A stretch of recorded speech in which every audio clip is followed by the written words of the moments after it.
kind of tricky to get up here, but I'm here.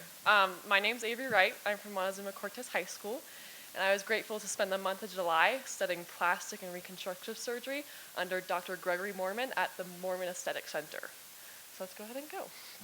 So these first couple photos, just before we jump into the operating room, are just from my travel day. Here's from my flight from Miami to St. Croix, which I almost missed because of a 2-hour delay in Dallas, but good thing I'm a track athlete because I ran in the entire Miami airport.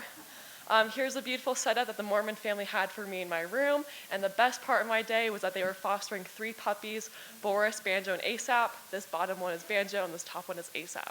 So before we move on, this is when I gave you my nice warning. There's going to be photos from the operating room, so if you don't do good with blood, I recommend not looking, but I do suggest peeking because these are very interesting photos. Okay. So we're jumping straight into this.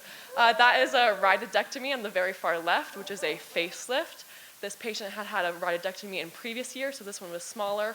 All Dr. Mormon had to do was make 2 incisions in front of the ears, perform liposuction, and then suture the excess skin. This one is a tumor removal. So if you look at that at the top, what he's holding with the tweezers, that was a tumor that was in someone's index finger, which is a very large tumor, and those are the incisions he made to take it out. This is an inguinal hernia, so we each have these canals in our legs that blood vessels and things pass through. And so in that top photo, he's holding the blood vessels and the vas deferens. And this bottom photo is the hernia sac, which the hernia was in, and Dr. Mormon just pushed that back into the hole and put a netting over that to keep it from coming out again. So one of my favorite surgeries to watch was a breast reduction procedure.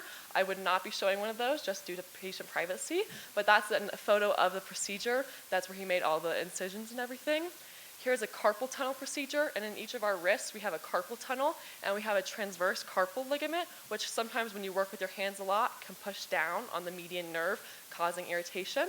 So if you look at that kind of cut up tissue, that is the carpal ligament. And if you look very closely and you can see like a little white tube, that is the median nerve.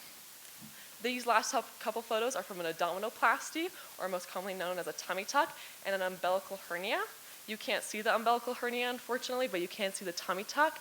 So all Dr. Mormon did was peel back the skin, the fat in the skin. He left a layer of fascia to cover the muscle, and then he removed 2 pieces from the left and right side, and then sewed the skin back together. And I'm right here, I don't know if you can see that, but I'm holding both pieces in my hand, which weighed around 2 pounds or 4 pounds in total. Next slide. So this is my hospital badge where we went when we'd go for the ER visits. And then these are called Blepharoplasty. So when you get that excess skin above your eyelids, Dr. Mormon's able to remove that using local anesthesia. So that is from the left eyelid. This is from the right eyelid. And this next photo is actually kind of a little more gruesome, so I suggest just being careful. Go ahead.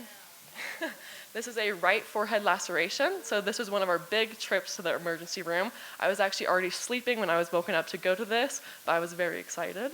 I don't think the patient was, though. But this first photo is just resting, kind of very big cut. The second photo, Dr. Mormon's actually peeling the skin back, and you can see the frontal bone or your forehead bone. But good thing Dr. Mormon is a good reconstructive surgeon because he was able to connect the eyebrow and connect everything smoothly. Next slide. So this is our last day in the operating room, and that photo over there, that's left to right, that's Anna, myself, Dr. Mormon, and Stefan. And this is our waiting room that we'd wait in between surgeries, and it was very hot, let me tell you, just being on an island in the Caribbean. Next photo. So since I was in the Caribbean, we did a lot of touristy things when we were not in the operating room. This first one is from a bioluminescent tour in Salt River Bay. We got to catch little jellyfish and release them back, which was so exciting. This is from our 4th of July in Frederiksted, where we got an 8-minute fireworks show, but it's better than no fireworks. This is the Campbell tide pools, which we decided to hike on the hottest day of the month for some reason, which is a big mistake. I don't recommend doing that. Here's one of Chef Stefan's famous pasta dishes that he'd make us every day for lunch. And here's part of downtown Christiansted. Next slide. There's Buck Island National Monument, and the reef surrounding Buck Island is actually a national park, which is amazing. And that was probably one of my favorite parts about just St. Croix. It's gorgeous in the atmosphere. Here's my wonderful family who was able to join me at the end of my internship, which I'm so grateful for. And here's another photo of downtown Christiansted. And I want to say thank you to all these people, especially Sarah Holbrook and the Pinhead Institute. And here's one of Dr. Mormon's cartoons that is my favorite. Thank you guys.